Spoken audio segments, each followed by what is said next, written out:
Chapter number 7 triangles. अब देखिए करते हैं एक important theorem, theorem 7.2। Angles opposite to equal side of an isosceles triangle are equal. यानी यहाँ पर दे रखा है कि एक ABC एक आइसोसेलेस ट्रायंगल है, यानी AB इक्वल टू AC है। हमें ये प्रूव करना है कि जो इक्वल साइड्स हैं इनके अपोजिट एंगल यानी एंगल B और एंगल C ये आपस में इक्वल प्रूव करने हैं। ठीक है, तो हम क्या करते हैं, पहले गिवन लिख देते हैं। क्या क्या इसमें गिवन है, तो गिवन है यहाँ पर एक आइसोसेलेस ट्रायंगल जिसमें AB इक्वल टू AC ये दे रखा है।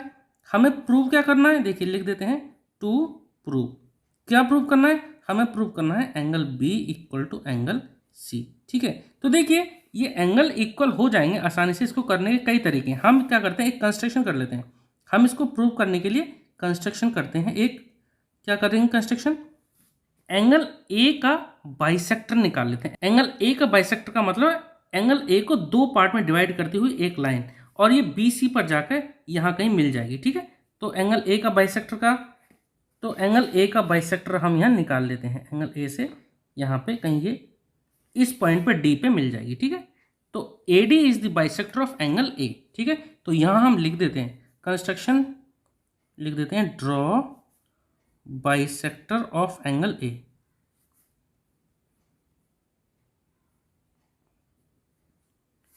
जो कि मीट्स होगा BC पर at D, meets BC at D। ठीक है, तो यहाँ हमने ये कंस्ट्रक्शन किया अपनी तरफ से।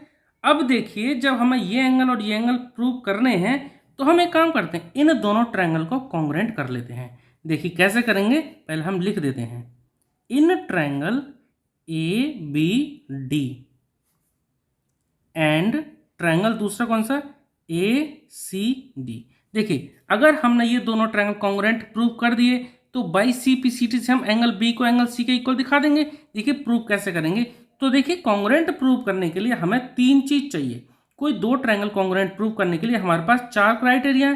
पहला कौन सा है SAS, दूसरा ASA, तीसरा SSS या फिर चौथा कौन सा है RHS। अब देखो हम यहाँ पर कौन सा क्राइटेरिया लगा पाते हैं। देखिए इन दोनों ट्रायंगल में AB साइड और यहाँ की AC साइड ये गिवन है, यानी हम यहाँ लिख देते हैं पहले AB इक्वल टू AC, ये गिवन है। ठीक है, दूसरा बताइए क्या दे रखा है। अब क्योंकि AD इस एंगल का बाइसेक्टर है, बाइसेक्टर का मतलब है इस एंगल को दो इक्वल पार्ट में डिवाइड कर रहा है। ठीक है, ये जो मैंने दो डैश लगाई ये दो डैश के इक्वल, यानी इतना एंगल इस एंगल के इक्वल है। तो हम यहां से लिख सकते हैं एंगल BAD। इस एंगल का नाम क्या होगा, एंगल BAD, या फिर आप इसको DAB भी पढ़ सकते हो। ठीक है, बस रहते बीच में आना चाहिए एंगल, तो एंगल BAD लिख देते हैं। एंगल BAD, एंगल BAD ये इक्वल होगा किसके, एंगल CAD के, एंगल CAD के। तो हम यहाँ लिख देते हैं क्यों, बाई कंस्ट्रक्शन। हमने कंस्ट्रक्शन किया था ना, AD को हमने इस एंगल का बाइसेक्टर बनाया था, तो एंगल हो गए इक्वल। अब देखिए जो AD साइड है ये इस ट्रायंगल का भी हिस्सा है और AD साइड इस ट्रायंगल का भी हिस्सा है, तो ये क्या हो गई, कॉमन हो गई। ठीक है, तो हम यहाँ लिख सकते हैं AD इक्वल टू AD, और रीजन क्या होगा इसके लिए, कॉमन, दोनों में, दोनों ट्रायंगल में ये साइड कॉमन है। ठीक है, तो देखिए साइड, ये एक साइड हो गई, ये एक एंगल हो गया, और फिर से ये साइड हो गई, तो देयरफॉर बाई SAS रूल या बाई SAS कॉन्ग्रुएंस रूल। ठीक है, तो देखो पहली साइड फिर एंगल फिर साइड, तो देयरफॉर बाई SAS रूल हम क्या लिख देंगे, triangle ABD, triangle ABD congruent to triangle ACD। ठीक है, ट्रायंगल ABD कॉन्ग्रुएंट होगा ACD के। ठीक है, आप गलती से भी ACD की जगह ADC मत कर देना। ठीक है, तो ADC अगर आपने कर दी तो इसका मतलब अलग हो जाएगा बिल्कुल से, तो गलत हो जाएगा। ठीक है, क्योंकि AB साइड हमारी किसके इक्वल है, AC के, तो अगर पहले AB लिखा है तो यहाँ पर AC ही लिखा जाएगा। ठीक है, तो इस तरह से SAS रूल से दोनों ट्रायंगल कॉन्ग्रुएंट हो गए।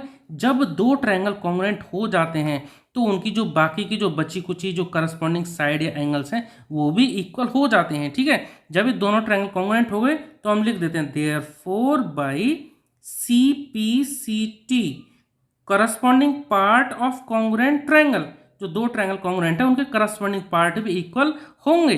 तो देखिए यहाँ पर करस्पॉन्डिंग पार्ट क्या हुआ, एंगल B इक्वल हो गया किसके, एंगल सी के। दो ट्रायंगल कॉन्ग्रुएंट, तो ये एंगल भी इक्वल हो गया, और अगर ये B D equal to D C prove करनी पड़े तो ये भी इक्वल हो जाएगा, किससे, by C P C T से।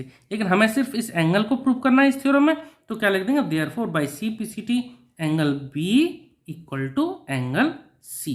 ठीक है, इतना ही हमें प्रूव करना था। तो क्या था ये, angles opposite to equal side of an isosceles triangle are equal. अगर कोई आइसोसेलेस ट्रायंगल है, यानी कि ये साइड इक्वल टू ये साइड है, तो इनके जो अपोजिट, इस साइड का अपोजिट ये एंगल और इस साइड का अपोजिट ये एंगल, ये इक्वल होगा। ठीक है, तो ये बहुत इंपॉर्टेंट थ्योरम है, क्लास 10th में भी इसकी जरूरत पड़ती है। ठीक है, तो ये थ्योरम हमारी कंप्लीट हो गई, यही हमें प्रूव करना था इसमें थ्योरम 7.2 में। चलो मिलते हैं नेक्स्ट वीडियो में थ्योरम 7.3 के साथ। आई होप कि आपको इस समझ में आया होगा। Okay, thank you.